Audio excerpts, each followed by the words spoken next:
साथियों, अभी आपने देखा होगा हाल ही की घटना में मतलब सिया गोयल ने एक केतन अग्रवाल की बिल्कुल बेरहमी से हत्या कर दी, जो कि उसका मंगेतर था, अभी शादी होने वाली थी। आखिर इन सब के पीछे कारण क्या है? ऐसी घटनाएं एक नहीं है, केवल सिया गोयल द्वारा नहीं की गई केतन की हत्या, ये आए दिन होती रहती है। कुछ घटनाएं प्रकाश में आ जाती है, जो अभी प्रकाश में आई है उनका मैं बताता हूँ आपको। जैसे इंदौर के राजा रघुवंशी, जिसकी सोनम द्वारा बहुत बेरहमी से हत्या कर दी गई। मतलब शादी के बाद हनीमून मनाने के बहाने उसको बाहर ले गई, वहाँ उसकी पहाड़ी से नीचे धक्का देके हत्या कर दी गई। उन्हीं हत्या के क्रम में इसी तरह ये अभी सिया गोयल ने भी इसी तरह किया, उसको कहीं ले गई और महल से नीचे धक्का दे दिया, किसी दीवार से नीचे 400 फुट नीचे गिरने के बाद कुछ नहीं बचता। बेरहमी से ये दोनों कांड बेरहमी से हत्या की। इसी तरह मेरठ के सौरभ राजपूत, जिसकी किसी मुस्कान द्वारा हत्या की गई। इसी तरह औरैया के दिलीप यादव, गंगानगर के आशीष कुमार, थार के देवराम पुरोहित, इस तरह आए दिन काफ़ी घटनाएं हैं। ये सभी महिलाओं के द्वारा हत्या की गई है।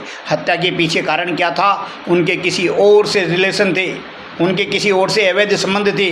उन संबंधों को तो अपने पिता के बता नहीं पाई, अपने माता पिता को उन संबंधों के बारे में बता नहीं पाई, और बिल्कुल भली बनते बनते भोले बनती बनती जैसे माँ बापा ने कहा उससे शादी को तैयार हो गई। और उनके मन में एक भयंकर प्लान बन रहा था, उनके मानस में एक भयंकर प्लान बन रहा था। उन्होंने शादी के लिए हाँ कर दी और एक भयंकर प्लान मन में पाले हुए थी कि इस पुरुष को हटा देंगे। कुछ पुरुष तो ऐसे हैं जो बेचारे माँ बाप के इकलौते पुत्र थे। आखिर उन पुरुषों का दोष क्या था? जिन पुरुषों की हत्या की गई, जिन लड़कों की हत्या की गई, उन पुरुषों का दोष क्या था? क्या शादी करना एक गुनाह है? नहीं, मतलब गुनाह तो इन औरतों का है, इन लड़कियों का है, जो बेरहमी से अपनी बात माँ बापों को कह नहीं पाती, माँ बाप को ना कह नहीं पाती, वो प्यार से रिश्ता कर लेती हैं और रिश्ता करने के बाद उसकी हत्या करती हैं। इसलिए साथियों, ये जो घटनाएं हो रही है उनसे पुरुष वर्ग में एक भय पैदा हो रहा है। पुरुष वर्ग में एक भय पैदा होता है कि शादी करें तो किससे करें, शादी करें या नहीं करें, क्योंकि आज किसको छोड़ें किसको नहीं छोड़ें, मतलब हर एक पे उंगली उठाई जा सकती है, हर एक लड़की पे उंगली उठेगी। ये सब कांड बड़े खतरनाक है। आदमी अपनी जान को बचाए या नहीं बचाए, अपने जीवन को सुख में जीना चाहता है नहीं जीना चाहता, दाम्पत्य जीवन जिए नहीं जिए, या आखिर ये ऐसे जो भीषण प्रश्न हैं जो खड़े हैं। क्या करे आदमी, मतलब किस पे आदमी देखे कि ये सही है लड़की, ये सही नहीं है, कोई मालूम नहीं पड़ता।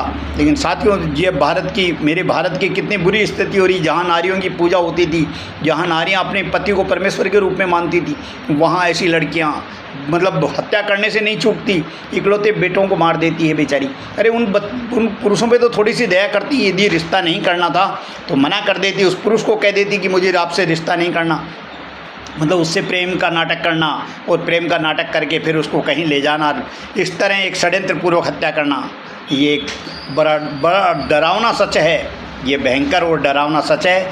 इसको रोके जाना चाहिए। ऐसी महिलाओं को फांसी की सज़ा दी जानी चाहिए, ताकि हमारे देश में ऐसे कांड रुक सकें।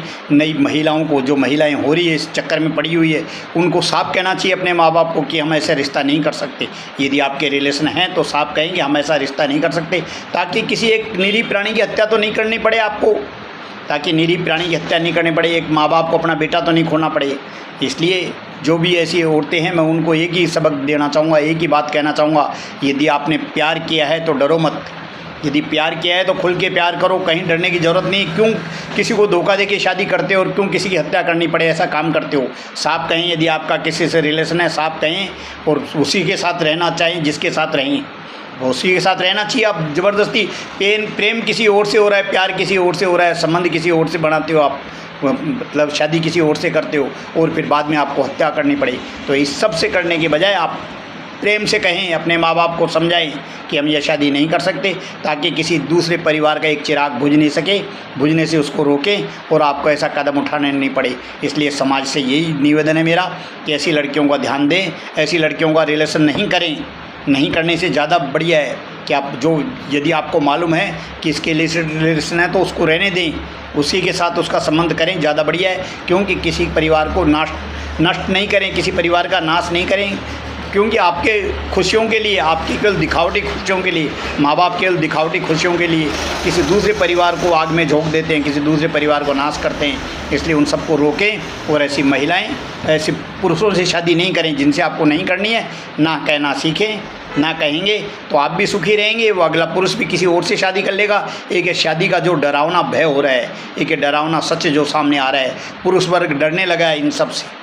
ये जो घटनाएं हो रही हैं उनसे पुरुष वर्ग में भय व्याप्त हो गया है कि शादी करें नहीं करें, करें तो किससे करें, ये बड़ा भयानक प्रश्न है। इसलिए इसको रोकने के लिए तत्काल ऐसे दुष्ट औरतों को शादी के बाद भी यदि ऐसी कांड करती हैं तो इनको फांसी की सज़ा होनी चाहिए। फांसी से कम इन पे कहीं रियायत नहीं करनी चाहिए, ताकि लोगों को सबक मिले और ऐसे पुरुषों के परिवार को ये शांति मिल सके कि कम से कम उसको सज़ा तो मिली। मेरा यही कह के समाज को जागृत करने का उद्देश्य है। समाज जागृत हो, ऐसी नारियों पे, ऐसी औरतों पे, ऐसी पुत्रियों पे ध्यान रखें और अनायास अनावश्यक रूप से किसी दूसरे पुरुष को फंसा के शादी करने का प्रयास नहीं करें। धन्यवाद।